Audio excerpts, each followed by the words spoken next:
dengan pelaku judi online juga dilakukan hingga Aliran dana judi online ini kemana saja, perputarannya beban gimana? judi online terus berjatuh. Berantas judi online adalah satu hal yang harus Ada yang depo 50.000 ya bisa dapat 70 juta. Itu ada ya, kita nggak bisa atur. Deponya gede gitu, langsung main 2.000. Saya naikin bang, yang ada habis ludes. Rangkul aja pemain-pemain besarnya. Harusnya pemerintah tahu kok.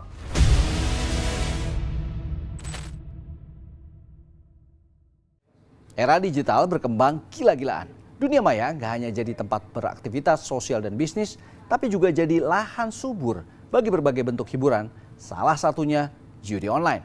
Hanya bermodal ponsel atau komputer, siapa saja bisa mengakses situs judi dari mana saja dan kapan saja. Tapi fenomena judi online membawa banyak masalah, dari kecanduan hingga kerugian finansial. Judi online pun jadi ancaman serius yang mengintai masyarakat, terutama anak muda. Pemerintah dan penegak hukum dituntut memperkuat regulasi dan pengawasan. Tapi apakah langkah ini sudah cukup? Yuk kita nonton sampai habis. Buser investigasi. Bandar cuan, pejudi rungkat.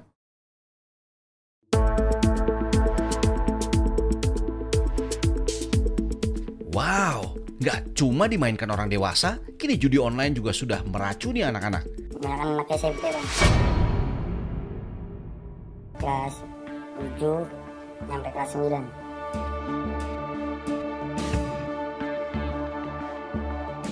Pemandangan ini bisa dengan mudah kita lihat di warung internet yang tidak jauh dari pemukiman. Mudahnya akses, tampilan yang menarik dari situs judi online, dan serunya permainan yang disuguhkan jadi alasan mereka untuk mencoba-coba bermain judi. Kalau bikin akunnya juga gampang juga bang. Cuman kayak nulis nama akun. Misalkan apaan gitu, nama abang pengen apaan. Terus sandi, email mah apaan aja deh. Nomor telepon abang. Udah tulis sandinya. Udah jadi. Harus. Uang yang mereka pertaruhkan sebenarnya juga tidak kecil untuk anak seumur mereka.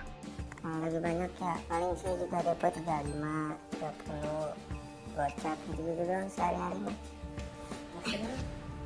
Semua gocap, cepet. Gocap cepet. Menang paling banyak 200. Ini menang 200 doang. Ya narik, kalahnya deh 10 juta juga. Sebenarnya tren berjudi di tengah masyarakat bukan baru saja merebak. Sudah sejak lama, judi bahkan menjadi bagian dari keseharian masyarakat. Untuk sebagian orang, SDSB atau sumbangan dermawan sosial berhadiah, porkas dan sejenisnya pasti masih meninggalkan kesan tersendiri. Walau namanya sumbangan sosial, SDSB tidak bisa terhindar dari anggapan judi yang dilegalkan pemerintah Orde Baru di bawah Departemen Sosial pada era 80-an sampai 90-an. Penggilanya banyak. Masyarakat dari berbagai lapisan berbondong-bondong datang ke agen, memasang nomor, berharap mendapat hoki. Hadiah yang menggiurkan sampai jutaan rupiah.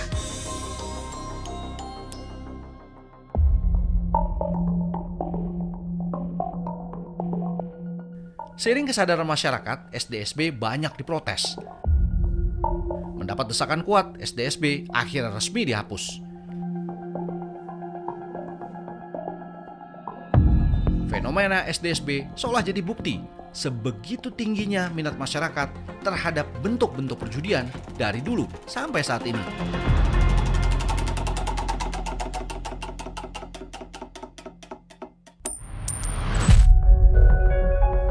Sekarang perjudian pun tak lepas dari perkembangan zaman. Tidak lagi mendatangi agen, judi bisa diakses dari benda yang setiap waktu kita pegang, telepon seluler. Lalu mereka buka kesempatan bisnis untuk para agent-agentnya untuk buka sebuah situs.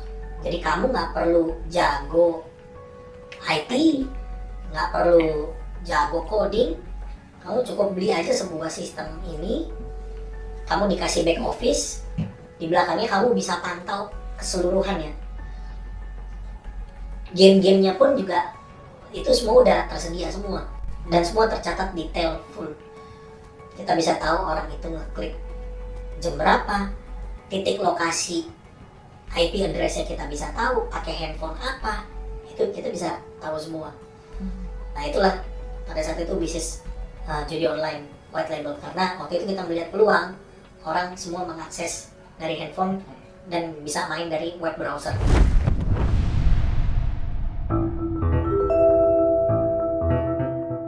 Judi online makin menggeliat saat datangnya pandemi COVID-19. Berkurangnya kesibukan dan lesunya perekonomian ditengarai jadi alasan sebagian orang iseng coba peruntungan dengan berjudi. Jadi tiba-tiba datanglah sebuah momentum di mana terjadi pandemi. Banyak pedagang-pedagang, mungkin pebisnis-pebisnis yang bisnisnya lagi nggak bisa berjalan seperti biasanya. Mereka juga lagi cari peluang lain. Lalu orang-orang, masyarakat juga di rumah semua, bosen. Lalu datanglah sebuah hiburan, sebuah promosi. Ya kita bayar aja artis-artis untuk sekali bikin konten. Kita kasih konten itu ke ya masyarakat yang nggak ngerti. Karena kita bilangnya game online yang bisa menghasilkan cuan. Padahal itu adalah judi.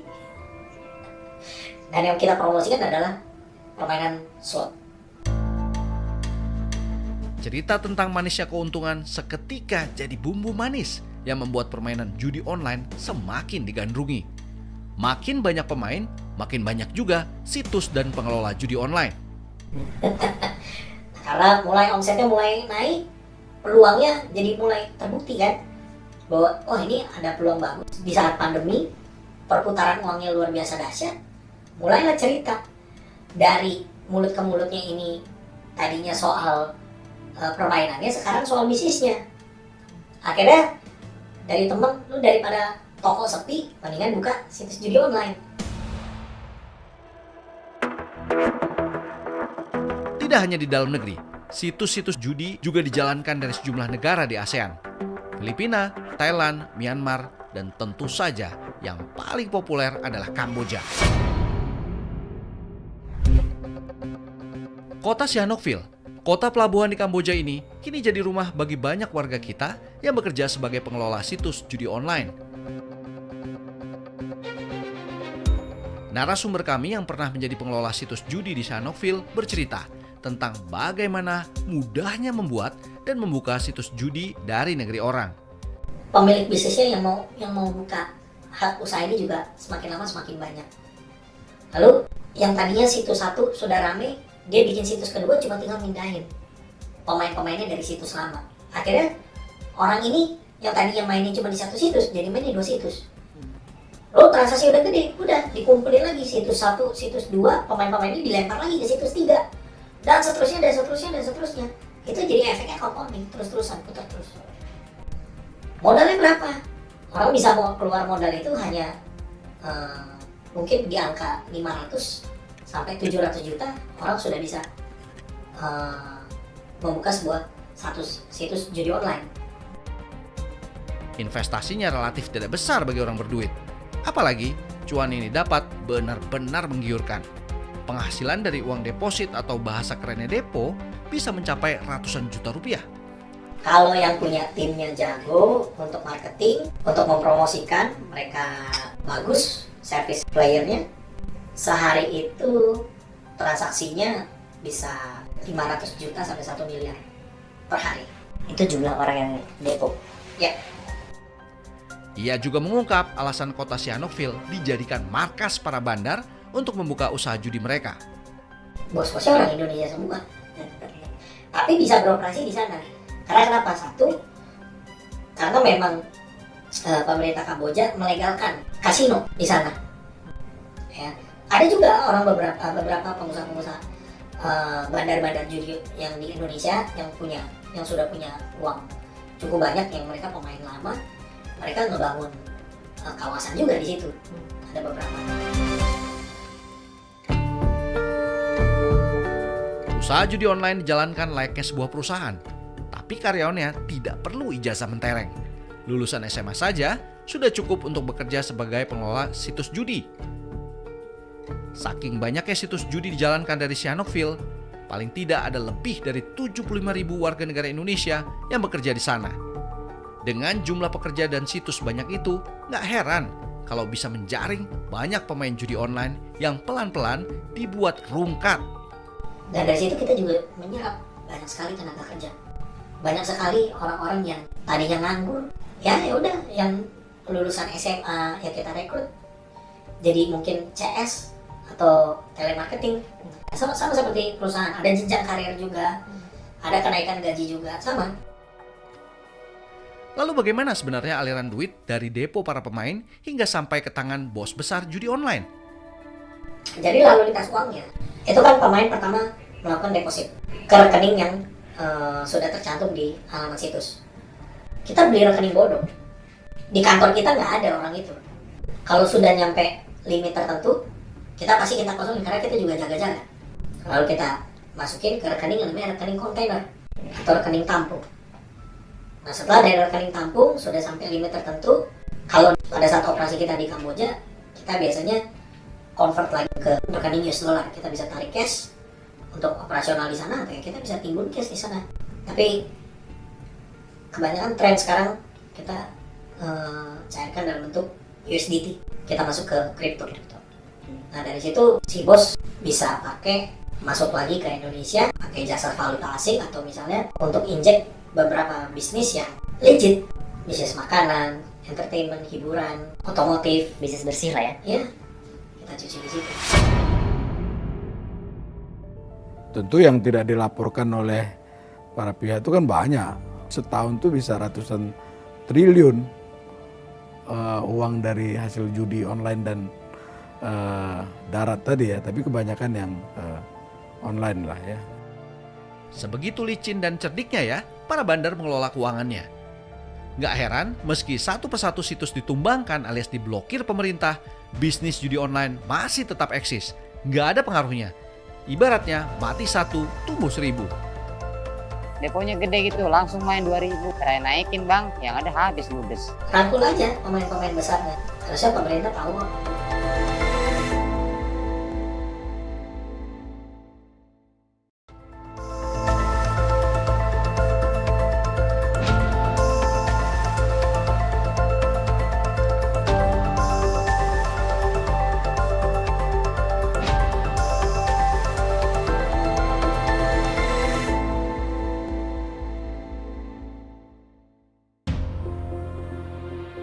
Akibat ketagihan store deposit di judi online, pemuda ini kini terpaksa tinggal di area kuburan.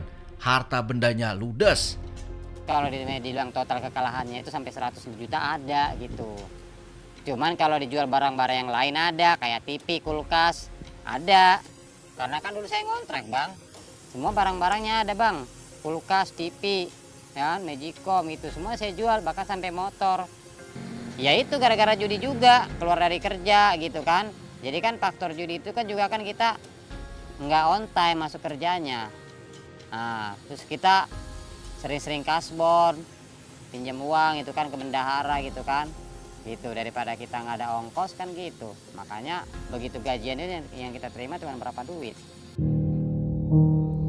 Setelah habis segala-galanya, ia baru sadar kalau ia dikerjai aplikasi judi online. Itu sih kayak kalau menurut saya sih bang modelnya kayak arisan bang. Arisan itu loh. Jadi kayaknya server ini sudah ditentukan gitu loh, sudah ditentukan bahwa si Aser ini yang menang nanti hari ini, si Aser ini nanti menang hari ini gitu. Gitu dengan kayak model arisan udah ditentukan gitu loh. Kita sadar tidak sadar ya, langsung tidak langsung kita sadar bahwa kita telah dipermainkan. Gitu. Jadi uang yang kita dapat itu tidak menjadi berkah. Tidak bakalan bisa menjadi memiliki apapun gitu. Uang setan tuh habisnya dimakan jin. Kalau dibilang diatur, mungkin ada sistem yang bisa mengatur permainan untuk orang menang atau kalah. Tapi dulu bos saya bilang ya jangan diatur karena ujung-ujung pemain itu pasti memang settingan dari permainannya. Kalau tarik panjang itu pasti kalah. Sudah pasti kalah. Kalau nggak kalah ya bukan bisnis yang menggiurkan ya.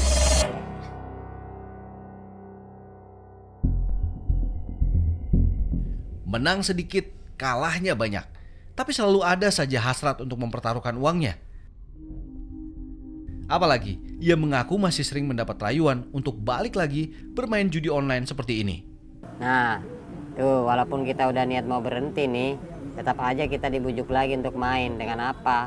banyak aja lagi godaannya, bujukan setannya. Nih salah satunya nih, gue udah bilang mau berhenti, tapi masih ada aja WA-nya tuh, lihat tuh. Kalau dia bukan admin, nggak mungkin dia tahu nomor saya. Jadi makanya ketika saya tutur satu server itu, ternyata dia beberapa punya cabang server lain gitu. Kalah saldo kembali, atau nanti depo 550.000 nanti ada 1 juta gitu. Nanti main berapa putaran, nanti langsung dapat ya. Terus kan gitu kita main gitu makan itu, nah mereka udah nggak connect lagi tuh, hilang nomornya udah. Meski mengaku sudah berhenti bermain judi, tak bisa dipungkiri, keinginan kembali bermain masih terus ada. Hati-hati, jika sudah seperti ini, sebenarnya sudah bisa disebut sebagai gangguan mental. Judi itu mengandung unsur-unsur yang membuat tubuh kita kemudian mengeluarkan enzim-enzim yang menyenangkan buat kita dan cenderung akan ketagihan.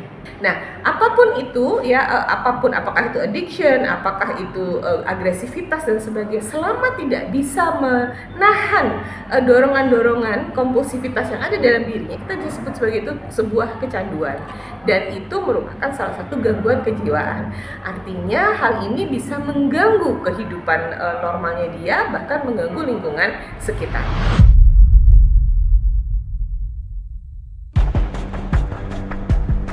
Saking mengkhawatirkannya, bahkan kini sebuah rumah sakit di Bogor, Jawa Barat membuka layanan khusus, layanan konseling bagi pecandu judi online. Suatu hal yang mungkin gak pernah terpikirkan beberapa tahun lalu. Memang untuk bisa menerapi ini harus ada profesional, tetapi juga harus dibantu oleh keluarga.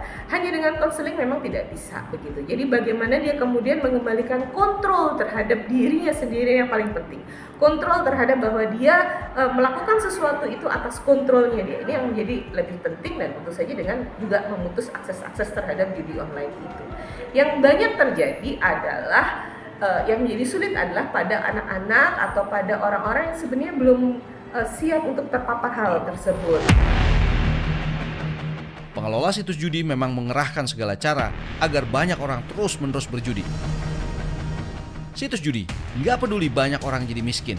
Yang penting bisnis mereka terus mendapatkan cuan.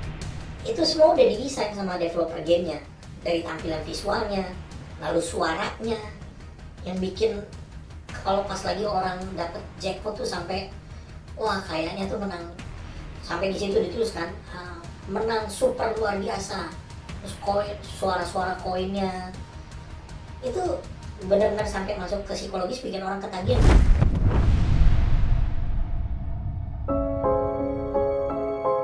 Data PPATK pada bulan Juli 2024 menyebut ada sekitar 4 juta orang Indonesia bermain judi online. Tidak hanya orang dewasa, tapi mirisnya juga anak di bawah umur. Serbuan promo mengiming-imingi mendapat cuan terus saja digencarkan para pengelola situs. Pemerintah juga tidak tinggal diam. Berbagai formula diracik dan sudah dilakukan untuk menahan gempuran situs judi online. Kita melakukan penutupan akses internet untuk situs-situs judi online. Itu kita lakukan melalui patroli, melalui cek dengan menggunakan berbagai macam teknologi.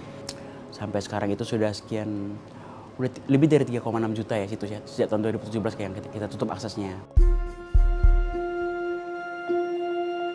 Tidak berhenti pada pemblokiran situs, upaya pemberantasan judi online sebenarnya juga sudah dilakukan secara komprehensif dan melibatkan sejumlah lembaga dan aparat. Kita juga udah tahu kalau memblokir itu ntar dia muncul lagi. Betul, kita ke sistem pembayarannya. Kita ke jantung dan darahnya. Kita makanya di sistem pembayaran. Dari mulai payment gateway-nya, termasuk juga pinjaman-pinjaman online ilegal yang memfasilitasi perjudian online. Ingat loh, data PPATK membuat kita bergembira walaupun belum puas bahwa terjadi penurunan 50% judi online sejak kita melakukan banyak langkah-langkah. NAP-nya kita tutup, net access point-nya gitu loh. Jadi menutup judi online bukan sekedar menutup situsnya. Kalau situs udah 33,6 juta yang kita tutup gitu. Tapi efektif enggaknya tuh di sistem pembayarannya, di fintech-nya, di perbankannya. Selama perbankan nggak memfasilitasi perjudian online, saya yakin judi online nggak ada. Tindak lanjutnya adalah PPATK segera melaporkan ke penyidik Bareskrim Polri. Setelah dilaporkan kepada penyidik Bareskrim, maka penyidik Bareskrim juga akan membekukan rekening tersebut. Ini juga saya minta bantuan. Saya bisa sampaikan kepada TNI maupun Polri, Babinsa dan Babin Kaptip terdepan untuk bisa melakukan pengecekan dan penutupan, dan terdepan adalah Polri.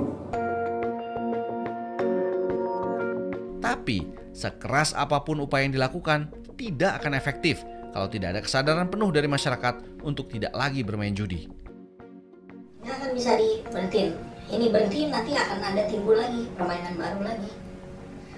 Karena manusia kepengen kaya cepat. Karena orang kepengen duit instan. Orang nggak mau kerja. Buat para bandar itu kita nggak pernah takut. Ya bandar-bandar besar itu nggak pernah takut. Member itu menang besar, pasti dibayar. Yang kita takut adalah kalau orang itu tidak main lagi. Yang bahaya itu kalau orang Indonesia itu tidak candu lagi dengan judi. Tidak suka dengan uang cepat. Itu yang kita takut. Judi online masih aja jadi ancaman nyata yang harus ditangani serius. Nggak cuma pemerintah dan penegak hukum, kitanya sendiri juga harus berperan aktif untuk bersama-sama mengatasi tantangan ini. Selain regulasi yang ketat, pendidikan tentang bahaya judi bisa menjadi langkah awal supaya nggak semakin banyak yang terjerat judi online. Pada akhirnya, udah deh, jangan sekali-sekali coba main judi, karena yang bakal cuan cuma bandarnya. Kitanya pasti rungkat alias kalah. Thanks for watching. Saya Joy Astro pamit. I'll see you around.